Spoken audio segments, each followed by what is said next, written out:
Muy bien, pues vamos a empezar con la conferencia sobre las mujeres de la Reforma y Seneca Falls. Y quiero que vayamos a la primera diapositiva, porque lo que vamos a ver hoy, vamos a ver lo que dice el feminismo de manera oficial, una breve pincelada.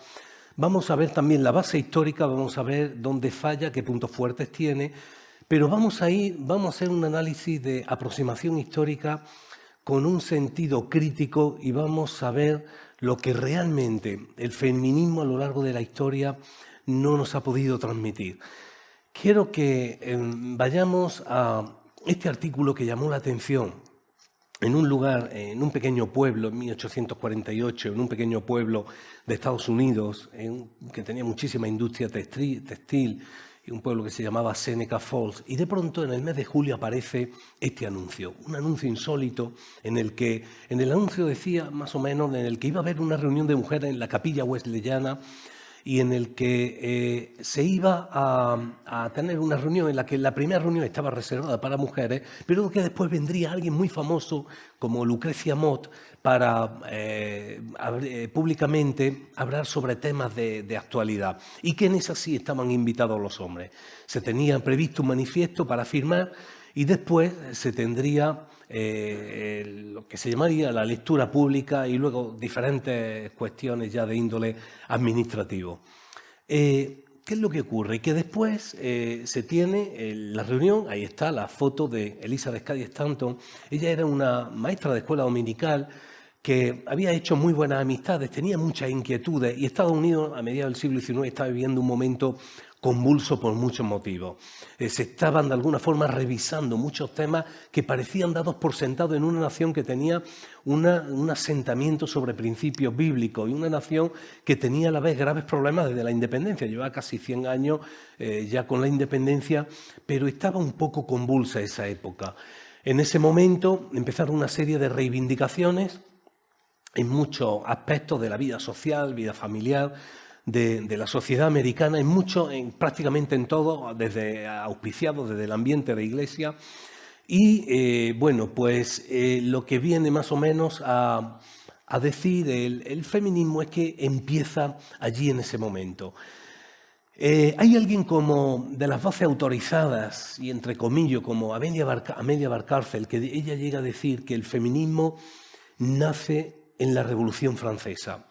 Tenemos algunos postulados de Olympe de Gaulle, algunos mártires, que desde la Revolución Francesa hay como 4 oleadas de feminismo. Una es en ese momento, otra se produce en el siglo XIX, que tiene más que ver con un feminismo sufragista, de conquistas sociales, de igualdad. Luego hay otra en los años 60, otra tercera ola, que llega hasta los 80. Y luego hay otra que más moderna, que tiene que ver con este mundo digital, una más de impacto, un feminismo también que se le llama institucional. Le estoy dando al revés. Un feminismo institucional, un feminismo que bebe también de las fuentes de algunas mujeres que pasaron a la historia, como Simone de Beauvoir, que es muy conocida por su libro del segundo sexo, en el que aparece un concepto como el concepto de la construcción social. Uno no es lo que es, y eso nos suena mucho hoy día, sino lo que quiere ser. Así que de alguna forma queda cerrado el ciclo en el que el feminismo tiene unos 250 años de notorio arraigo, que es una buena cantidad, tiene sus mártires, tiene ciertas oleadas clasificadas desde el punto de vista sociológico por los eventos que han pasado, y tiene toda una artillería institucional desde este momento, aunque esta cuarta ola tiene una evidente carga ideológica. ¿Qué es lo que ocurre? Que se llega a decir que el feminismo actualmente oficial es la hija no querida de la Ilustración, de la Revolución Francesa. Pero claro, esto podría quedar muy bien, hasta incluso para una película, una novela quedaría perfecto, si no es porque falla en algunas de las cosas más evidentes. Por ejemplo, el año 2017, en el año de la Reforma, alguien como un periodista cultural aparece con este término, este artículo, en el que dice algo muy interesante. Dice que la Reforma fue lo que él le llama el antecedente histórico necesario de la Ilustración. Y aquí es donde pone el dedo en la llaga en lo de que por qué falla, de alguna forma, el feminismo actual convencional que todos conocemos. Porque realmente no ha ahondado en el tiempo, no hay una actitud crítica, tiene un tratamiento historiográfico muy condicionado por la ideología, con lo cual tenemos que ir para atrás y ver verdaderamente lo que la historia nos dice del feminismo.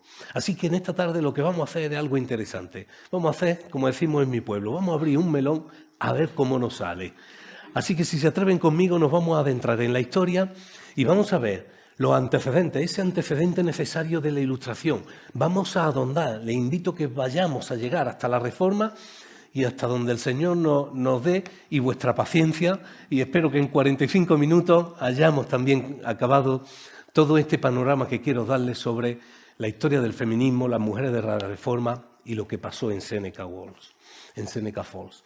Tenemos que irnos a la Reforma y encontrarnos con el monje Agustino Martín Lutero, en el que él está, la noche del 31 de octubre de 1517, él está colgando su opinión sobre un tema teológico controversial del momento. Hemos escuchado hablar como evangélicos muchísimo, ¿verdad?, de Lutero en toda esta celebración de los 500 aniversarios. Pero ahí lo que él estaba realmente poniendo una opinión, algo muy habitual, como si hoy día escribiésemos en nuestro muro de Facebook. Seguro que muchos de nosotros hoy hemos escrito algo en Facebook antes de venir, y es lo que hizo que esta imagen me gusta mucho porque refleja realmente. El documento es poco más que un folio A3 y él escribe sobre un tema en concreto. Lutero lo que llega al punto en el que cuando él se entrevista con el emperador Carlos V en la Dieta de Worms en 1521, él llega a la conclusión de que él tiene que pensar de una forma diferente. Hay un consenso común en el que los historiadores dicen que la Edad Media se acaba en ese momento, en el que alguien actúa conforme a su conciencia.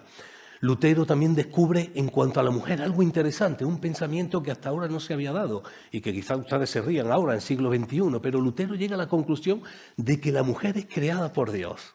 Fíjate, qué descubrimiento, y salvada por Cristo. Esto es muy novedoso en aquel tiempo.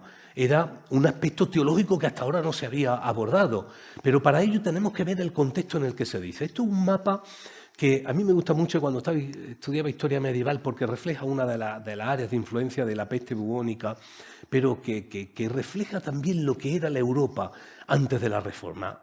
Este es el color que realmente caracterizaba a Europa. Un color negro porque en todos los aspectos de la vida social estaba la corrupción, por ejemplo, algo no tan nuevo, la corrupción no es nada, es mucho más antiguo de lo que pensamos. Y este grabado de la época me gusta mucho porque habla de lo que significa el estandarte de los reyes respaldando el comercio religioso, la corrupción, el soborno, la compra de bulas, simonía pura y dura. Y en ese momento, en cuanto a lo religioso, no había un atisbo de espiritualidad, como veníamos de la Edad Media, en el que quizá hasta había más en aquel tiempo. Para colmo también, en el siglo XIV en Florencia surge un movimiento como es el Renacimiento, en el que al amparo de una nueva corriente artística empieza a poner el hombre como centro y medida de todas las cosas. En ese tiempo también aparece Erasmo de Róterdam, en el que en ese buscar de las fuentes de pronto miran hacia atrás y miran hacia la Biblia y traduce el Nuevo Testamento. Para ello también Gutenberg en 1453 ha creado una máquina que está preparada, que es la imprenta, para imprimir. El mundo está cambiando, es un mundo cambiante. Finales del siglo XV, el mundo está cambiando. Pero el mundo también está cambiando, fíjese que cambia hasta el mapa. Un día te levantas por la mañana y ha cambiado el mapa, se descubre el nuevo mundo. Y eso sí que es un nuevo paradigma en aquel tiempo. Este mundo cambiante es cuando viene a dar, de alguna forma, respuesta la palabra. Ese versículo del justo por la fe vivirá, como evangélicos sé que nos vamos mucho por la justicia, contra de la obra, pero oye, en un ambiente de muerte, cuando la población diezmaba, que dicen que si no es por los límites continentales, estaba en peligro la propia especie humana, en aquel tiempo se viene a hablar de vida también. Y la Biblia es la que en el tiempo de la Reforma, es la que viene a hablar de vida en un contexto de muerte, con lo cual no podemos perder que la Biblia fue respuesta en aquel tiempo a los problemas que parecían insolventes. En ese momento es cuando aparecen todos los postulados de la Reforma.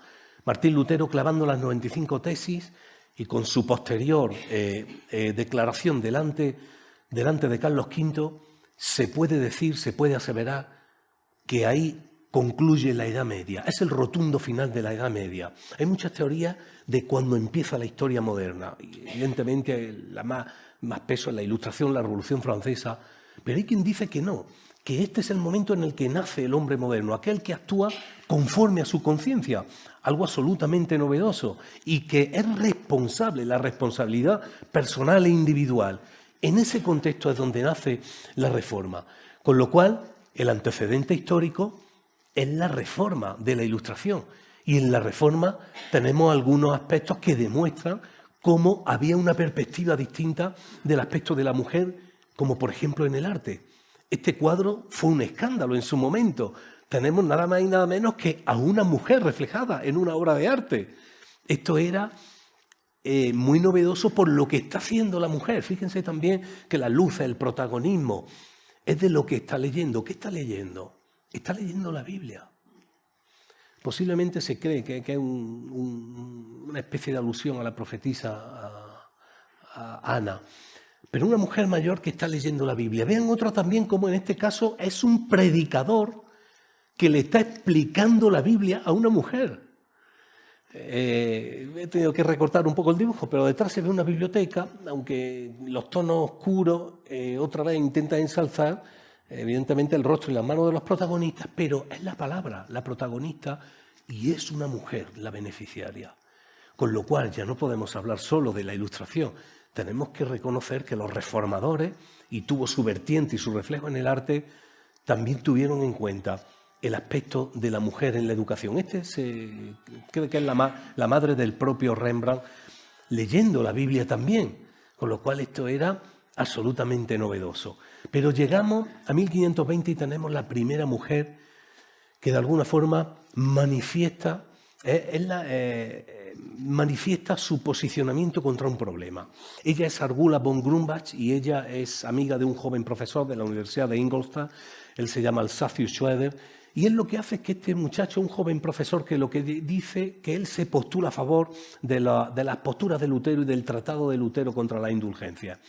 A él se le viene encima todo el claustro, el rector lo quiere echar, y ella lo que hace, que es una mujer de una posición media, acomodada, lo que hace es que escribe al rector y insta, ella se aprovechaba también de que su marido tenía una buena influencia en Alemania, para que no lo echen y lo protege. Esto se le viene a ella todo el sistema y, bueno, ella muere en el más absoluto de las condiciones paupérrimas, porque era una mujer de alta condición, porque incluso hasta el propio esposo se pone en contra de ella. Era una magnífica escritora, se dice que es la primera escritora evangélica de bestseller, Argula von Grumbach, y ella fue, se puede decir, la primera mujer protestante en el término propiamente dicho, porque ni siquiera en 1521 el término protestante se había acuñado todavía, había que esperar a la Dieta de Spira de 1528. Pero tenemos a una mujer que salta a la palestra y defiende a un profesor universitario en la Alemania del siglo XVI de la Reforma. Pero ahora quiero que vayamos a España, vamos a viajar entre España y Estados Unidos, vemos en España qué es lo que ocurre en el tiempo de la Reforma. Vamos a dejar el debate si hubo o no hubo reforma, evidente que hay ciertas aportaciones y hay dos focos de protestantismo que son especialmente localizados en Valladolid, porque ahí estaba la corte, y en Sevilla. En Valladolid era más numeroso, pero se da el caso que la congregación de Valladolid está sostenida por una mujer.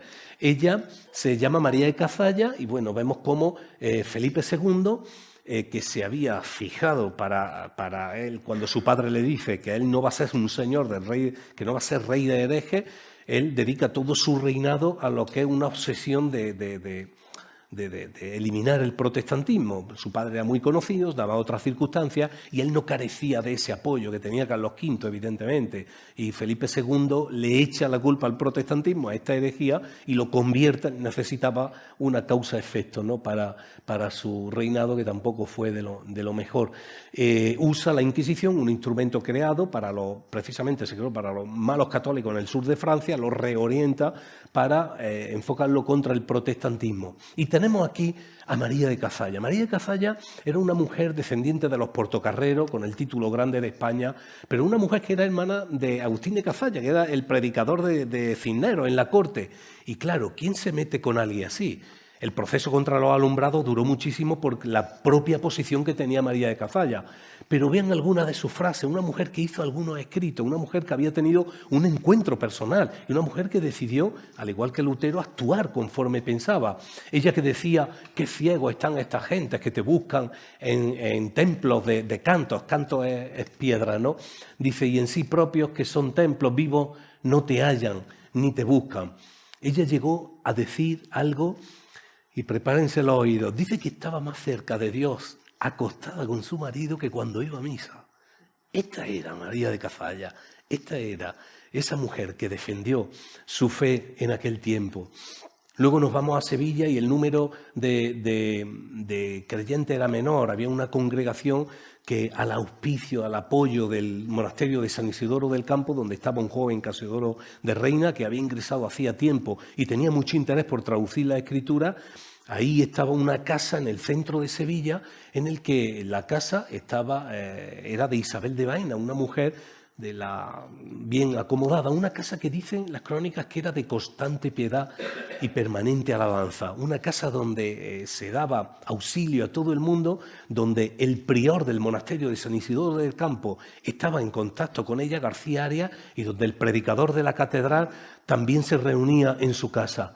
Pero era ella la que sostenía la congregación en el siglo XVI en Sevilla, con lo cual los dos puntos de la Reforma protestante en nuestro país están sostenidos por la familia, por los Cazalla, muy conocidos, y por Isabel de Baena, y hay otras como María Gómez, no me puedo parar mucho. Pero este es el monasterio, yo con mi alumno nos vamos una vez al año, nos vamos allí al monasterio donde Casiodoro de Reina empezó la traducción, que luego termina en Basilea, y ahí pasamos tiempos también pensando que cómo se escribió ahí también, ¿no? Parte de la historia de nuestro país y parte de la historia de por qué leemos hoy la Biblia en castellano. Ahí está la Biblia del Oso, la primera edición. Y tenemos el caso de María Bohórquez. María Bohórquez posiblemente sea la mujer mejor formada en España que la Inquisición ajustició. Tenía 21 años cuando ajustició en el auto de fe de Sevilla de 1559. Ella era hija ilegítima de un grande de España de tercera categoría, Pedro Rodríguez de Jerez, y tenía cierto tratamiento especial incluso para la Inquisición. Pero como a ella la había instruido Constantino Ponce de la Fuente y el doctor Egidio, que se habían convertido al protestantismo, pues la chiquilla recitaba el Nuevo Testamento de memoria, sabía griego, latín, todos los idiomas. Cuando la encerraron en el castillo de Triana, que también es visitable todavía, dicen que ella daba ánimo a los presos y decía que no era el momento de titubear. Incluso cuando estaba, dice el auto de fe, dice que a 20 metros de ir ya a la pira para quemarla, dice que María Bohórquez la pararon los capuchinos que estaban ya y los jesuitas, por si acaso se quería arrepentir, que podían hacerle como un tratamiento especial y librarla. Esto hubiese sido muy novedoso en la Inquisición, porque de alguna forma si te arrepentías, te quemaban igualmente, pero te morías arrepentido. Y ella incluso casi que lo insultó, le dijo que se dejasen de tonterías, que ella estaba ya preparada y se había ocupado de su salvación. Lo que hicieron, cuentan las crónicas, que los propios verdugos dicen que fue algo para ellos duro, a una cría de 21 años, poder la justicia, y lo que hicieron fue darle garrote vil y luego finalmente a María Bohórquez la quemaron. Pero ahí está el testimonio de María Bohórquez. Todavía yo estoy esperando, y lo digo cada vez que voy a Sevilla, un lugar que tenga el nombre de María Bohórquez. Así que las mujeres del siglo XVI en España, ¿qué hacemos con ellas? ¿Dónde las encasillamos? Porque la historia está ahí, la han escrito. Y ahora quiero que nos avancemos un poquito en la historia, porque tenemos a Carlos III. Carlos III, solamente una mención, porque es un tema además que he estudiado en profundidad, ese periodo que hay un aparente silencio en la historia del protestantismo de España. No seré yo quien defienda que haya una continuidad, evidentemente, pero también creo que a veces sabemos menos de lo que pensamos. Sabemos mucho menos y los historiadores nos vamos a llevar muchas sorpresas en el cielo. Una de ellas es que en Carlos III hay algo que se está revisando ahora mismo. El asunto es que Carlos III, un rey ilustrado, viene a gobernar a España casi de casualidad porque muere su medio hermano, Fernando VI, y él está en Italia, y él viene a gobernar a España. Y lo que hace que quiere llevar a cabo un proyecto ilustrado, que es crear una sociedad ideal. Y para ello cogió el pueblo más bonito de España, la Carlota, donde pastoreamos. Y bueno, no existía la Carlota, la crea de la nada, pero es el único pueblo que tiene hasta hora de fundación. Tiene hora, fecha y día también. Y este experimento él lo quiere llevar a cabo con extranjeros. Una cosa interesante. No sé por qué, pero él lo quiere llevar a cabo con extranjeros. Y Carlos III trae a 7.500 colonos, por resumirle de alguna forma, ahí está la Real Cédula de Instrucción. Y esta cédula tiene algo interesante. Si ven abajo, dice que se crearán colonias en toda Sierra Morena con extranjeros, pero dice algo. ¿Cuál es la palabra siguiente? ¿Extranjeros qué? Católicos. ¿Saben lo que hizo? Se lo resumo para no alargar en este aspecto. Carlos III deposita todo este experimento en Pablo de Olavide. Pablo de Olavide, una persona muy prestigiosa en la corte, en España, pues venía de una familia de diplomáticos peruanos con bastante prestigio. Y Pablo de Olavide, a pesar de ser peruano, hizo una cosa muy española, lo subcontrató a otro. Y ese otro se lo dijo a otro, ¿y qué cláusula creen que se le olvidó? Esa, la que estás pensando. Así que nos encontramos una paradoja en la historia que todavía estamos esperando que la historia oficial lo reescriba, porque desde Alcázar Molina, Ferrer de Río, te van los historiadores y dicen, no, unos cuantos tunantes se colaron. Los expertos del tema dicen que esos 7.000 colonos que vinieron andando por vías marítimas, por muchos sitios, entre ellos, yo no quiero dar cifras evangelásticas, pero hablan de una horquilla del 60 y el 90%. ¿Dónde ponemos eso? Ahí está un comité de expertos que se reúnen a nivel mundial porque el impacto desde el punto de vista sociológico que tiene, todavía hay gente que va allá a la Carlota a estudiar el comportamiento. Somos 9 generaciones. Yo me llamo Simoni por la parte de la expedición italiana del norte de Italia que llegó allí también. Pero eso tuvo también un impacto, y un impacto que los archivos lo dicen también. Tenemos el caso Catalina Tesseri, donde reconoce en ese documento de la Inquisición, reconoce que pertenece a la secta luterana, que era el término que se empleaba en aquel tiempo. Así que, ¿cuántas mujeres no habrían allí? Hay casos de familias enteras donde ellas mismas se volvieron. El caso de Lingerferde, uno de los casos, donde dice que se volvieron a Alemania andando por no renegar de su fe protestante o luterana. Así que hay una parte de la historia que tendremos también que ver, como os decía. En ese tiempo España estaba así, pero fíjense lo que llevamos ya y no hemos llegado a la Revolución Francesa.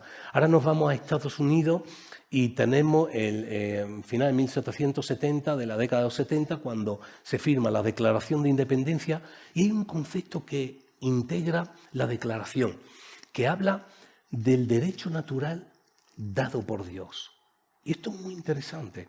Un país fundado sobre principios bíblicos, un país fundado sobre bases de la palabra, y habla de que existe un derecho. En el preámbulo habla. Y en aquel tiempo vemos cómo a los pocos años, 3-4 décadas, Estados Unidos, las relaciones ya que tiene con Europa son ya puramente comerciales, y hay ciertos problemas que se empiezan a dar en Estados Unidos. Todavía incluso el mapa de Estados Unidos todavía no está completo, se ven las fronteras como van avanzando, pero en la zona de Nueva York, Washington y todos los estados, los 13 primeros estados, empieza a haber ciertos problemas con el tema del alcohol que se está importando desde Inglaterra. Tienen graves problemas las mujeres con sus esposos que antes salían de los trabajos y se tomaban cualquier cerveza, cualquier cosa así, pero empiezan a llegar a Estados Unidos bebidas de alta graduación que provocan no pocos incidentes en la familia y en la iglesia. Y empieza a tratarse este problema desde el punto de vista desde la iglesia. Los pastores lo plantean y son las mujeres las que empiezan a reunirse por primera vez, todavía quedan 30 años hasta Seneca Falls, pero empiezan a reunirse a principios del siglo XVIII para resolver problemas. Qué interesante, cuando las primeras reuniones y las primeras concentraciones son en ámbito eclesial y para resolver problemas del diario. Y ahí aparece Lydia Finney, ella es la que hay un problema grave, además, problemas derivados, problemas de la prostitución. Había en Nueva York en aquel tiempo, se contaron más de 10.000 prostitutas en aquel tiempo. Ella empezó a crear casas de acogida para resolver problemas de alcohol. Empezaron a tratar el asunto del voto en la manifestación de abajo, Pero esa es la foto de ella porque ella quizás se conoce a su marido, Carlos Finney, él es Charles Finney, él es de los, se dice que era el apóstol de los predicadores. Estaría Moody, que era más de masa, pero como predicador su marido pasó la historia, pero ella, sin embargo, con la labor social tan buena que hizo, apenas se conocía, pero se ve que hizo una labor muy buena en Estados Unidos, quizás también su marido, abogado, y toda la plataforma a la que contribuyó. Pero empezó ella, de alguna forma, a resolver problemas. Hay otros movimientos que se crean también, el movimiento feminista por la moral cristiana, que, bueno, hay varias mujeres, pero fíjense lo que hacían, porque esta foto es original de uno de los grabados. Se iban a las puertas de los bares y oraban y entonaban alabanza. Esto no siempre acababa bien, con frecuencia acababa con grandes peleas, grandes problemas, pero las mujeres lo que hacían es que iban allí y dice que se metían, pero esto lo hacía también con la prostitución, dice que se metían para rescatar a las personas y resolver problemas. Esto estamos hablando de 1820, 1830, y Estados Unidos en ese momento vive una verdadera convulsión en este aspecto. En el año 1840... Inglaterra, que va un poquito más avanzada en ciertos temas, porque ya se ha abolido la esclavitud a raíz del político William Wilberforce, a raíz de la conversión de su amigo John Newton, un esclavista que de una manera sobrenatural se convierte al Señor, se arrepiente, y esto influye en la vida de este parlamentario inglés que finalmente consigue abolir la esclavitud, y Londres se convierte en el centro del mundo del tema de la esclavitud. Y ahí va, a este congreso va Elizabeth Cady Stanton. Ella va allí conoce a Lucrecia Mott, que allí no se conocían, y hasta allí Elizabeth Cady Stanton se había casado con un famoso antiesclavista de la época y fueron allí a esta convención. Y allí ocurre algo que toca su vida, porque ella no la dejan como mujer asistir a una convención. Y bueno, los argumentos, hasta la convención de argumentos de una cuestión física, algo insólito. Decían que por una cuestión física no podría, y da los argumentos. Y ella tiene que seguir la convención desde unas cortinas de atrás. Y ahí en esas cortinas es donde conoce a Lucrecia Mott, donde Lucrecia Mott le llevaba a ella 20 años, que se convertiría ella en la discípula de Lucrecia Mott, y se ve que ellas tienen ahí, en el momento ese, se ve que ellas tienen que trasladar este tema a Estados Unidos. Y mucho más allá, que no es solo la esclavitud. Se ve que ahí se forja una amistad que, bueno, las tendría ya para siempre. Esa convención antiesclavista de 1840 fue para mí uno de los puntos de inflexión del movimiento feminista que se dio luego en Estados Unidos, porque lo que ocurre allí de no dejar entrar a las mujeres es lo que hace que en ese movimiento de reacción luego ellas formen no solo todas las asociaciones antiesclavistas, sino ya por el derecho al voto, por la igualdad social, por la igualdad en el trabajo y todo lo demás. Aquí aparece también en 1852 una chica que murió su madre muy joven, su padre viudo se vuelve a casar, su padre es ministro del Evangelio y ella se cría en el Seminario Teológico de Lane. Y ella vive allí toda su niñez, ella se casa con un ministro de la palabra, sus hermanos son pastores, y en un ambiente totalmente de ministro de la palabra, Harriet Beecher Stowe escribe La cabaña del tío Tom. Escribe La cabaña del tío Tom y el impacto de este libro es brutal. En el siglo XIX en Estados Unidos se convierte en el segundo libro más vendido después de la Biblia. Y ella, con este libro que empieza a escribirlo y lo entrega a un periódico por entregas semanales, empieza a tener un éxito sin precedentes en Estados Unidos. De tal forma que el presidente Lincoln, cuando la recibe... Bueno, yo he oído varias frases. Hay algunas frases que dice, esta pequeña mujer fue la que inició la Gran Guerra. Pero también hay quien dice que lo que dijo fue, esta pequeña mujer es la que trae la solución a esta Gran Guerra. Ella, lo que había hecho Stone fue poner el punto de mira de las libertades, de la incongruencia de un país fundado sobre principios bíblicos y que todavía con la esclavitud de la historia del protagonista que tiene que ser vendido, todo el sufrimiento y cómo lo sostiene su fe y el libro que lee. Pero lo más importante, dicen los analistas, que lo más importante de La cabaña del tío Tom fue que puso en evidencia la importancia del papel femenino. Y dicen que fue el que adoquinó el camino para el feminismo moderno. Ella fue, Stone, se le conoce, pasó a la historia como la autora de La cabaña del tío Tom, pero sobre todo porque fue la que puso de alguna forma, fíjense también, la guerra norte y sur en Estados Unidos fue una guerra cruenta. Y pensar también que fue una mujer, y no fue la que provocó la guerra, pero sí de alguna forma fue la que puso en evidencia a los estados abolicionistas, los estados que todavía, los que no eran abolicionistas, perdón. Y aquí está La cabaña del tío Tom, está llena de enseñanzas bíblicas, el perdón, la gracia, el sostenimiento en medio del sufrimiento, en medio de la prueba. Y bueno, ahí está también esa foto donde está toda su familia. Ella, ella es este es su padre, su esposo y todos los hermanos que eran pastores y ministros de la palabra. 1850, 1852 cuando la publicación ya, la edición completa, aunque ella fue por entrega un tiempo anterior. Y ahí estamos, volvemos, ahora nos vamos a Seneca Falls, 1848, donde ha ocurrido todo lo anterior de la convención, todo el movimiento antiesclavista, el movimiento de las mujeres que llevan 30 años intentando solucionar problemas de índole doméstico con el tema del alcohol, la prostitución, y de pronto aparece este anuncio en la prensa en el que invitan a una reunión. Las reuniones fue jueves y viernes, y en la primera reunión estaban invitadas solo mujeres, en la segunda ya estaba abierta para hombres. Esta reunión tenía más bien un matiz de proclama que de puramente convención, aunque habla de ahí de convención. La convención en asuntos netamente administrativos se llevó a cabo después, 2 semanas después, en Rochester, donde hubo también ciertas discrepancias, porque incluso las mujeres, fíjense qué problema había, porque en esta convención de Seneca Falls lo que iban a poner en manifiesto eran 10 puntos, un decálogo sobre la situación de la mujer. Ahí estaban conceptos como el derecho al voto, como que la mujer si se casaba quedaba civilmente muerta. Era algo insólito, pero solamente era una proclama, solamente era una lectura, aunque se iba a votar de manera simbólica. Y fíjense cómo se desarrolla esta convención, que las mujeres no estaban acostumbradas a hablar en público, y la propia Elizabeth Stanton dice que cuando se ve que tiene que hablar en público no están acostumbradas.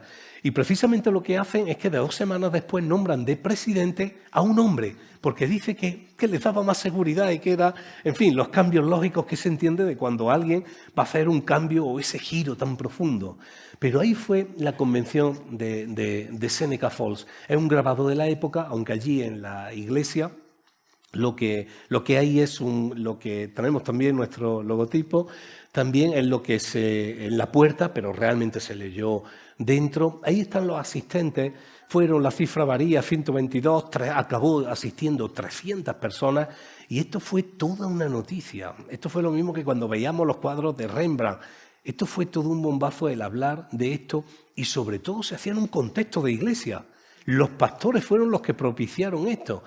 Así que ahí están también todas las actas del lugar, y Elizabeth cuando dio también manifiesto. Ahí viene su manuscrito de las resoluciones, y se habla también de declaración de sentimientos, porque habla de declaramos. Hay un sentido muy pasional, muy emocional, fuera de lo burocrático, lo que hoy es un acta de la asamblea, ¿verdad? Que estamos en la iglesia y parece que estamos en el notario, ¿verdad? Tomando actas, como ahí era la declaración de lo que sentíamos nosotros, ¿verdad? Y ahí quedó también para la época. Esa es una de las fotos en la actualidad y de la más conocida, lo que ocurrió en julio de 1848 en Seneca Falls. Lo que ocurrió allí, creo que todavía...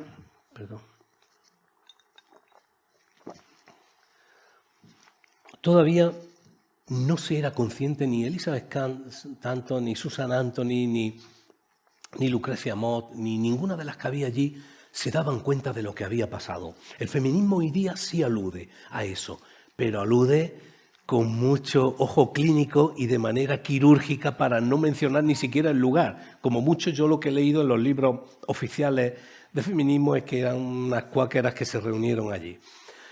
Pero lo que ocurre en Seneca Falls, y ahí está una de las fotos con las 3, ahí vemos a Lucrecia, no veremos alguna frase suya, Susan Anthony y Elizabeth Cady Stanton, quedó un monumento porque se considera que realmente fue el punto de inflexión en la historia moderna del feminismo. Y Los periodos en historia no nacen por generación espontánea, no surgen, hay transiciones, hay momentos históricos, marcos históricos, condiciones de los momentos, razones geopolíticas. Pero lo que ocurre aquí en Seneca Falls sí tuvo una repercusión muy interesante, porque de ahí salieron también muchas de las misioneras que luego, en una avalancha por toda Europa y que tuvo que ver mucho con la Segunda Reforma en España, muchas vinieron de lo que pasó allí en aquella capilla wesleyana.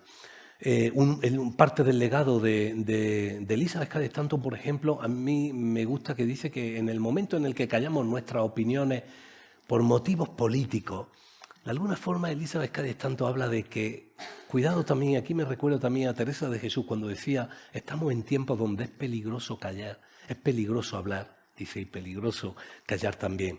Y aquí ella de alguna forma hablaba de que tenía que decir lo que ella quería decir, aunque fuese políticamente incorrecto.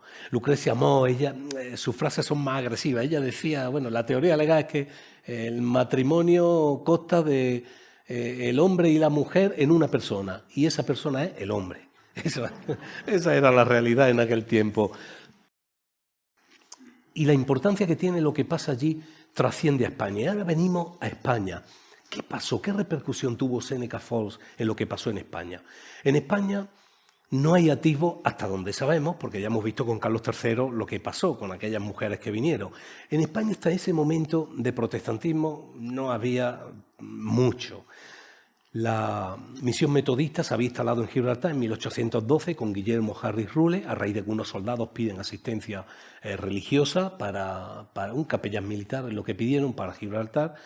Y eso se convierte de alguna forma en la plataforma que recibe a todos los pastores que en la Segunda Reforma Protestante se exiliaron ahí previo a la libertad religiosa del 68. Pero Gibraltar, yo doy gracias a Dios de que fue inglés. Esto lo dije en Cádiz y por poco tengo que salir corriendo. Pero doy gracias hasta un tiempo, ahora ya podíamos revisar eso, ¿no?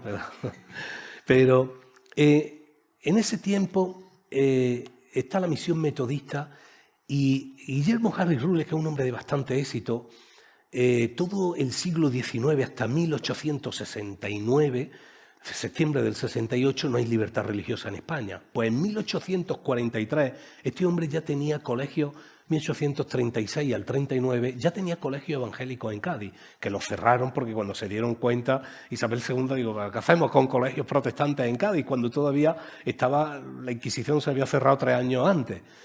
Guillermo Harris Rule llega un momento en el que manda un informe a la misión metodista en Londres y él está bastante deprimido. Las cosas no van bien, se lleva bien con el gobernador de Cádiz, pero la obra no avanza y está a punto de cerrar un piso que él tiene como punto de misión allí. Ese piso no se cierra, y gracias a Dios que no se cierra, en 1839, ahora sí, porque viene un pastor exiliado de Cataluña, paradoja. Era que el pastor se había venido porque, lógicamente, se había convertido. Él era Francisco de Paula Ruet y Roset, un maestro de música que se convierte por un viaje de trabajo con Luigi de Santi y sale de Barcelona y se exilia en Gibraltar. Este hombre, por muy poco tiempo, no se encuentra la misión cerrada si no es por una mujer como Margarita Barea. Esta no la conoce nadie. Margarita Barea es una mujer que ella se convierte al Señor, por resumirlo, se convierte al Señor y cuando va a cerrarse la misión dice que no se cierra la misión, que la misión se mantiene abierta. Son estos personajes clave, no existe en Google, no las verá en ningún momento. Se interesó por ella un concejal de Cádiz, un historiador, y a mí me llamó la atención su vida, porque hasta sus propias hijas, cuando ella se convierte, hacen algo que yo desconocía, que esto en los pueblos costeros se hacía, y era para denigrar a la persona, pues la enterraban en la arena de la playa, para que las propias olas dejasen luego su cuerpo al descubierto y fuese víctima también de los animales y se la comieran los animales. Algo terrible que hicieron con ella. Pero si Margarita Barea no dice que la misión no se cierra y se queda ella junto con un misionero francés, no encuentra el apoyo Francisco de Paula Ruet para establecer la base de todos los pastores que luego inundarían España en la segunda reforma protestante que hubo en España. Margarita Barea, una mujer viuda, desconocida, ella y su niño pequeño. Y me gusta siempre nombrarla también porque creo que es importante. En ese momento en España ha cambiado el paisaje. En España, en cuanto a lo económico, nos encontramos con un giro bastante importante, en el que estamos haciendo algo. Teníamos un montón de minas abandonadas desde la época romana que estamos vendiendo a precio de saldo a todas las compañías mineras del norte de Europa, pensando que estamos haciendo buen negocio. Yo tuve las escrituras de las minas de Río Tinto, por 90.000 pesetas se las vendieron a los ingleses, porque en la época romana las dejaron sin explotar por un puro motivo de que cuando ya se llega al nivel freático, cuando están con el agua, ya no se puede seguir explotando. Pero los países que vienen producto de la revolución industrial tienen unas máquinas que succionan el agua y las hacen rentables de nuevo. Así que los que estaban haciendo negocio eran los países que, como no, países protestantes todos, y eso fue una de las claves también por lo que llegó la Segunda Reforma. Por resumirlo de alguna forma, España está inundada de compañías mineras que quieren comprar esas minas, que los españoles se las están vendiendo muy baratas. Claro, toda la condición que traen como ciudadanos extranjeros hace que también ellos puedan establecer sus capillas de confesión protestante. Y eso es lo que hace que gente como estas mujeres que se dedicaron a la alfabetización de los niños de los mineros en España, una de ellas murió muy joven, pero siguió la otra, las hermanas Raquel y Jessie Chesterman, y ellas fundaron academias y colegios para empezar a educar a los hijos de los mineros. Quiero avanzar un poquito porque quiero también caer en Carlota Renfi. Ella fue la que empezó con aquello que parece que descubrimos antes de ayer, a aprender inglés los niños. Pues eso también fue ella una de las primeras. Precisamente la Escuela Oficial de Idiomas de Jaén se llama Carlota Renfi, a raíz de esta evangélica, que fue una de las primeras que estableció los colegios para aprender inglés. Y ahí está, bueno, uno de sus libros también. Y quiero también caer en Matamoros, un héroe, un mártir de la Segunda Reforma, un campeón de la fe en Europa, conocido. Bueno, hay libros y libros de Matamoros porque fue de alguna forma un mártir y murió poco antes de venir la libertad religiosa a España. Pero nadie ha caído en la cuenta que un muchacho depresivo que se convierte en Gibraltar y encuentra el apoyo gracias a que no se cerró el punto de misión, ¿cómo reparte tantos evangelios? Que dicen que los evangelios que salían de la imprenta clandestina que tenía él, estos que pone IRDM, Iglesia Reformada de Málaga, dice que habían inundado todo el país, excepto 2 comunidades autónomas, Canarias y Extremadura. ¿Sabe de dónde venía todo? La única foto que existe, ella es Dolores García Trigo, su madre, viuda de un capitán de artillería que dedicó toda su fortuna para pagar una imprenta clandestina en la calle Torrijos de Málaga, que está datado. Dolores García Trigo, que también pasó a la historia, nadie sabrá de ella, pero la obra en España y todos esos evangelios que vemos en exposiciones bíblicas por todos lados, muchos de ellos le dan la vuelta. Y si ves IRDM, viene de toda la fortuna que puso esta mujer y que pasó, evidentemente, al anonimato, no, porque ya me encargo yo ahí de nombrar a Dolores García Trigo allí donde está, en esas grandes anónimas que escribieron la historia de nuestro país. Llega la libertad religiosa, la revolución del 68, la septentrina, y nos encontramos varias mujeres que empiezan a tener carga por la enseñanza. No me quiero parar mucho. Baldomera Martínez de Lara, Pilar Delgado, empiezan a fundar escuelas evangélicas, pero escuelas de letras primarias, que era prácticamente un apartado de la Iglesia que el domingo daba instrucción de las primeras letras a la gente que quería venir. Pero empiezan a venir gente que ha vivido la experiencia de Seneca Falls, y entre ellas se encuentra Alicia Gully. Alicia Gully es una mujer que ella tiene carga por la enseñanza, vive todo aquello, lo que ha vivido Elizabeth Cady Stanton, y ella quiere venir a España. Quiere venir a España con un motivo muy... A mí me encanta esta frase. Su lema era que quería dar... decía textualmente, quiero extender el evangelio entre las mujeres españolas y formarlas para que lleven una vida digna. Este era el lema de Alicia Gully. Ella es viuda, ella muere, su primer marido, Y ella se casa y justo el día después de casarse es cuando embarca para venir a España. Y bueno, aquí la vemos, esto es un homenaje también que le hicieron cuando falleció. Y ahí la tenemos con su esposo, William Gully. Y ella lo que llega a España y hace una cosa muy sabia, no funda rápidamente el colegio en el primer lugar que se le ocurre. Ella da una vuelta por España porque quiere acertar. Fíjate que pasó por Córdoba. Yo digo, hombre, ¿cómo no puso ahí el colegio? Digo, eso es que no probó el salmorejo, ¿verdad? Que allí anda ahí con... Pero bueno, pasó por allí y no lo puso allí. Al final lo puso en Santander, luego estuvo un tiempo en San Sebastián, en Francia, hasta que finalmente lo trajo a Madrid, que está aquí actualmente todavía, y ella muere también en uno de los traslados, pero ella empieza con unos métodos absolutamente novedosos para la época. Quiere llevar a cabo un proyecto educativo que sea novedoso. En primer lugar, ya era novedoso porque se fijaba en la mujer, algo que sí que era novedoso en nuestro país, pero se rodea de las mejores mujeres. Y ella empieza con unos métodos metodológicos tales como, en vez de hablar referencia a los clásicos de literatura, los leen, los clásicos de literatura. En vez de hacer experimentos o estudios teóricos de ciencias naturales, salían al campo a estudiar las cosas. Bueno, introdujo también algo escandaloso, como la educación física. Hay una foto por ahí que no recuerdo dónde la tengo, con unos pololos haciendo gimnasia. Así que algo súper novedoso también, práctica de laboratorio también. De tal forma que cuando ella gradúa las primeras, estaban en el tribunal Amador de los Ríos, Salmerón. Dicen que estas mujeres que salen del colegio del proyecto educativo de Alicia, que superaban a los hombres de la época, pero con creces, y eran mujeres cristianas y mujeres cristianas formadas por otras mujeres. Algo que sí que era realmente una novedad en nuestro país. Y eso seguramente no lo vamos a encontrar en ninguna web de feminismo. Ese modelo lo lleva a Jerez. Lo que ha pasado en Seneca Falls trasciende hacia Madrid, Santander en primer lugar, con la Escuela de Señoritas, luego viene a Madrid.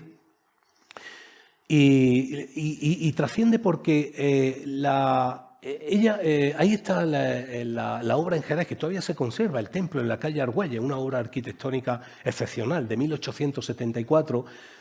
Alicia vino en ese tiempo, y 2 años antes, y ella viene ahí con su marido, José Villesí, un judío convertido al protestantismo, que algo insólito, quiso aprender español y fue a Jerez a aprender español. Había Valladolid o algún sitio, pero fue a Jerez. Bueno, allí, y el caso es que se queda allí, recibe el llamado del Señor y él construye allí una capilla. Y lo que hace la mujer, Raquel Ben Oliel, Raquel no es la esposa del sultán, y yo he leído barbaridades, ella es la hija del médico del sultán de Orán. Y ella lo que hace es que traslada el modelo de Alicia Gully, lo traslada a Jerez y crea escuelas evangélicas, escuelas que estuvieron hasta la Guerra Civil y que todavía se conservan los edificios. La iglesia que los tiene ahora ha recuperado, ha comprado a una empresa constructora y tiene el edificio de nuevo allí para ponerlo. Y de forma que en Jerez empiezan unas escuelas evangélicas que, junto con lo que Alicia ha formado en todo el país, dice la obra que escribe Juan Manuel Quero que se hablaba de 14.000 niños evangélicos por aquella época, en aquel tiempo. Raquel Ben Oliel fue la que empezó el proyecto. Empieza Carolina Marcial Dorado a escribir los primeros libros en inglés, el primer diccionario en inglés también, fruto de la obra de Alicia Gully, la que venía de Seneca Falls. Vienen también, no me quiero parar mucho porque en cada una de ellas sería una historia que yo encantado contaría, pero no quiero abusar de su paciencia. Luisa de Tienda Cubero, que pasa de mujer del herrero del pueblo a primera licenciada en biología en nuestro país. Y así tenemos casos como el Carmen Hombre Ponzoa, una maestra de escuela ya en 1936, en el que este caso nos conmovió, porque es una maestra de escuela evangélica que es fusilada estando embarazada de 8 meses, ella y su marido. Ellas pertenecían a la UGT y al Partido Socialista. Ahora estamos con la historiadora de la Fundación Pablo Iglesias porque quiere que le traslademos toda la información. El año pasado estuvimos María Ángeles y yo conociendo al único hijo que vivió de aquel tiempo, que lo sacaron en un ataúd a escondidas del hospital y el niño lo criaron unos misioneros y ha vuelto aquí ahora, tiene ya 85 años. y tenemos amistad con él, y pronto veremos también una obra de ella porque merece la pena lo que hizo esta mujer, y era actuar contra la discriminación que había en la sociedad jerezana siglo XIX, la industria vitivinícola, pero también muy clasista, y las vacaciones de los niños, no todos los niños tenían las mismas vacaciones, el calendario escolar tenía que ver con tu poder adquisitivo, algo insólito. Y eso fue lo que ella se manifestó y motivo por el cual la pasaron por armas, como dice su parte de guerra. Se establecieron los premios Carmen Hombre Ponzoa para premiar también a centros educativos que tuvieran, que formaban en valores. Y tenemos también el caso 1968, Trela Hall, la tengo que nombrar, una mujer soltera, americana, del ámbito también, de que ella nació muy pocos años después de Seneca Falls, y se viene a Ronda a fundar un seminario protestante en la España de 1968, con lo cual creo que también merece una mención. Creo que solo hay una persona en España que la conoció, que ella es Marisa Castaño, presidenta de nuestra fundación. Cuando llegamos ya a la libertad religiosa vemos todo el recorrido, pero vemos también todo el papel que ha tenido la mujer. ¿Qué hacemos con toda esta historia?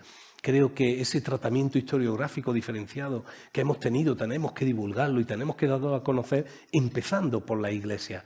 La mujer ocupa ya, gracias a Dios, lugares en la educación, en nuestro claustro de profesores. Nosotros tenemos casi la mitad también, son mujeres que se están formando para el ministerio. Nuestro claustro también tiene gran parte de personas, de mujeres, evidentemente. Lucrecia Mott decía también que no se ha conocido una nación grande porque se desvirtúa cuando a la mujer se le denigra, ya en sí mismo está el origen de las fuentes de la nación, desvirtuado. Pero fíjense también que quiero que vean estos aspectos también, unas pinceladas ya casi para concluir. La declaración de Seneca Falls, de 10 puntos, 7 tienen que ver con la Biblia, con la palabra. Elizabeth Cady Stanton denunciaba la tergiversación de la Escritura. Creo que en el mundo cristiano y en el mundo evangélico a veces no hemos sido mejores que lo que llamamos el mundo. Hemos a veces luchado con la mitad del ejército por argumentos que no se sostienen. Más de la mitad de las declaraciones y de los puntos del decálogo de Seneca Falls tienen que ver con Dios, con la Biblia, con el derecho natural que hablaba la Constitución de los Estados Unidos. ¿Dónde queda también nuestra reina protestante en la historia de nuestro país? ¿Sabéis que tuvimos una reina protestante en nuestra historia?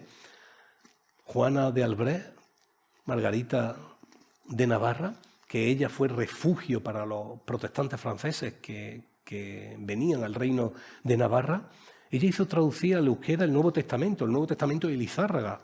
Ella incluso tenía un plan educativo desde las instituciones públicas, estableció un plan de educación, incluso planificó una campaña de evangelismo para todo el país. Ella hizo la profesión de fe en 1559 y dijo: me siento dichosa de haber sido recibida por el Señor y por la Iglesia, una reina justa, que luego su hijo con una bula papal invadió los estados y anexionó Navarra, pero ahí está en nuestra historia, una mujer que pasó a la historia por ser una reina justa y es una reina protestante en nuestra historia. El Día de la Madre, que en nuestro país es una institución. Ana Jarvis, una maestra de escuela, una niña que su madre era maestra de escuela dominical y al morir la madre había fundado varias asociaciones que tenían que ver, se llamaban asociaciones de trabajadoras, no sé si os suena, yo creo que había que revisar el Día del Trabajo y de la Mujer Trabajadora. Empezó con la madre de Ana Jarvis, y Ana Jarvis, cuando muere su madre, ella lleva un día flores a la iglesia en recuerdo. Esto le impacta al pastor y se difunde hasta que un senador lo adopta y lo propone al Congreso, y en 1914 Estados Unidos decreta el segundo domingo de mayo como el reconocimiento a las madres, que venía también de un contexto evidentemente de iglesia y un contexto y un trasfondo de la mujer trabajadora. Aquí en España, como en todos los países del eje mediterráneo que rechazan la reforma y nos convertimos en lo que se llamó la Reserva Espiritual de Occidente, lo adelantamos al primer domingo para ir con flores a María, el famoso dicho. Pero el Día de la Madre viene de un contexto de iglesia y fue a raíz del gesto que tuvo Ana Jarvis en recuerdo de su madre. Esta foto es inédita, es la foto de las 4 primeras mujeres españolas con título universitario. Son cristianas formadas por cristianas y además mujeres las 4. Y bueno, pues aquí está, en un contexto también de iglesia, marcaron la diferencia. Esto fue finales de 1890. Los primeros diccionarios en inglés de Carolina Marcial Dorado. La obra evangélica, un informe para Sociedad Bíblica de 1911, estaba llena de iglesias y evidentemente la parte de Andalucía, que fue en este estudio en el que me enfoqué más, la habían escrito mujeres, esa historia. Pero permítame que ahora le dé una noticia un poco agridulce, porque si el mapa de la obra evangélica a principios del XIX dice eso, cuando aquí en Madrid se firma la Confesión de Fe de 1872, resulta que quienes la firman son todos hombres. Pero bueno, y todo lo que hablamos, que llevan ustedes ya 35 más, 40 minutos, ya mismo acabamos, que creo que esta foto sería más justa si la hiciéramos así. Y que la confesión de fe que por primera vez en la historia de mi país se firma, tiene que tener una mención, evidentemente, a la mujer. Creo que hay que ir atrás a la historia, no como nos dice el feminismo oficial, la Revolución Francesa, el enciclopedismo, la Ilustración, el siglo de las luces. Eso solo se da en un marco como el que produjo la Reforma Protestante, de la responsabilidad individual, la libertad de cátedra y la responsabilidad como individuo. Pero permítanme que no solo nos quedemos en Lutero, quiero que vayamos detrás. Ese grabado, siglo XII. Hay un grave problema en Europa de despoblación masculina a causa de las cruzadas, y ciudades, especialmente en Centro Europa, los Países Bajos, como Lieja, Brujas, se quedan sin hombres. Y lo que hace es que las mujeres se asocian en unas comunidades que se llaman beguinas, y ellas se autogestionan y ellas tienen sus propias leyes, que todavía tenían hasta algunos unos mecanismos para cerrar las puertas por la noche y dedicarse a la oración y al estudio de la palabra. Lógicamente la Iglesia Católica Romana quiso crearla en una orden religiosa y no quisieron. Hay quien dice que este es realmente el momento donde empieza el feminismo. ¿Sabe qué siglo estamos? Siglo XII. ¿Hasta dónde vamos a llegar? ¿Cuándo empezó? Permítanme. Fíjense, por curiosidad, la última beguina murió en el año 2013 y fue también motivo de que salió en la prensa, y tuvieron una importancia con una labor, su labor se centraba en la sanidad y en la educación, las beguinas, y hay auténticas obras magníficas, y fue las mujeres dando respuesta al gran problema de la Edad Media en Centro Europa a causa de las cruzadas. Pero permítanme que ahonde un poco más. ¿A dónde vamos a llegar? Aquí. Juan capítulo 4.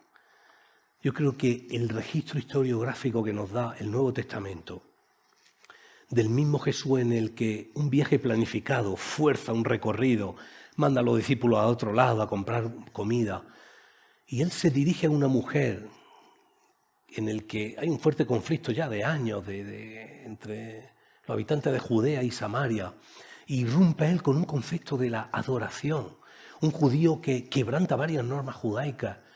Creo que aquí esto es insólito para la historia antigua. Creo que hay que revisar eso. Creo que vamos a tener que empezar a leer la Biblia de nuevo. Porque solamente voy a darle 4 pinceladas. Abigail, todos conocemos la historia con David, lo que pasó, pero ¿saben lo que dice el autor bíblico? Que era una mujer de buen entendimiento. Esto es protohistoria, historia antigua. Alguien se atreve a escribir que hay una mujer en su tiempo que tiene buen entendimiento. Esto lo dice, y ahí está la cita bíblica. Pero fíjate, Dorcas, que dice que era llena de buenas obras, se dedicaba a hacía ropa y hacía cosas para las personas necesitadas. Hechos capítulo 9.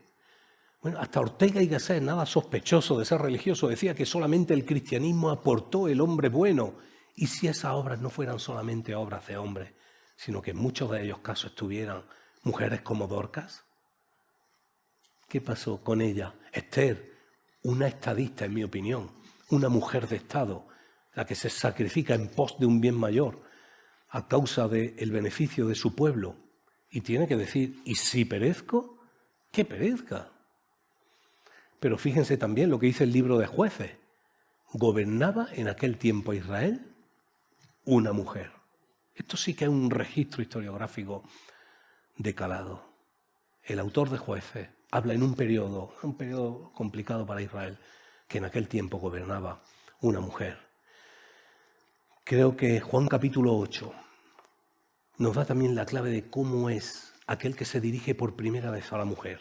Hemos visto la evidencia de la mujer y su influencia en la historia, pero Jesús, cuando otorga perdón, se dirige a la mujer, pone en evidencia y pulveriza los principios religiosos y políticos de aquel tiempo.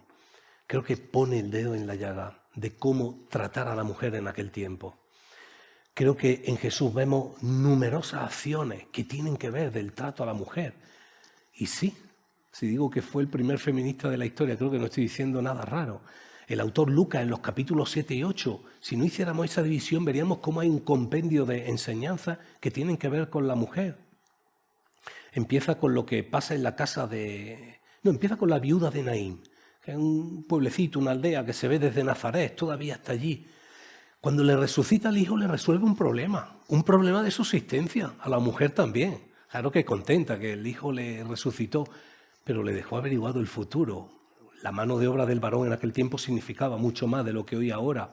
Después pasa la escena de Simón, en casa de Simón el fariseo, donde una mujer le enjuga los pies con sus lágrimas, para concluir con Lucas capítulo 8, versículo 3, donde dice que muchas mujeres servían a Jesús.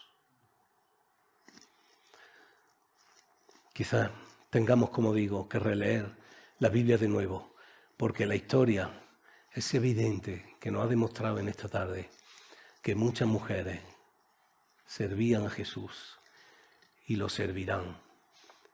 Y quiero terminar esta parte, ahí está, las que lo van a servir y lo servirán. La voy a dejar un poquito. Creo que quiero terminar con lo que pega ahora después de una ponencia, y le agradezco su paciencia, terminar con una frase célebre. Como hombre, como esposo, pero como ministro, en vez de una frase, una palabra a las mujeres: perdón. Porque a veces ni los historiadores hemos tratado como nos dice la Biblia y nuestros principios que debe ser, y hemos seguido la corriente de este mundo. Pero me quedo con una de las 5 personas más influyentes del mundo antiguo, en el que escribe una carta a una región donde habitaban algunas personas muy complicadas. Llevaban 300 años viviendo una escisión de los celtas de los galos que se asentaron en lo que se conoció como la Galacia. Y ahí le escribe y le dice, en esa esencia de los Gálatas, que ahí está Pablo, con la pureza del Evangelio, esa tromba de revelación. Dice que en el Señor ya no hay ni condición social, ni nacionalidades, ni griegos, ni esclavos. Y dice también que no hay ni varón, ni mujer.